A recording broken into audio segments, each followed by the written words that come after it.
One of the real positive aspects of the last couple of months has been the reinforcement of our thinking about how close we are to nature. Somehow, as things were locked down at the beginning, nature somehow became louder. We were able to hear more. The traffic noise died down, and the noise of creation around us seemed to increase. We heard birdsong that more easily.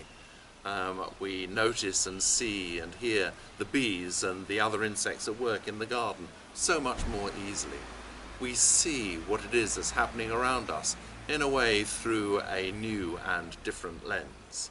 Our attachment to nature somehow seemed to grow and become clearer. Now, of course, for Jesus' followers and the audiences that gathered to listen to him to speak, their connection with nature was a great deal more clear. And during these few Sundays around this time, we are focusing in on accounts, parables of the kingdom. Now, 3 weeks ago, we listened to one of Jesus' parables, which is very well known to all of us, the parable of the sower. We heard about the sower going into the field and scattering the seed, and some of it landed on the path, on thin soil, some of it landed amongst the rocks, some amongst the thorns, and some on the good soil.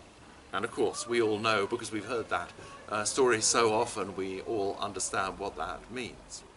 But if we just press it a bit more, and instead of thinking that that which landed on the rocks is them over there, or amongst the thorns is them over there, or the thin path is others and not me, if we understand the field as ourselves, so we are the field, each one of us, I, you, our church communities, the church itself, represent the field.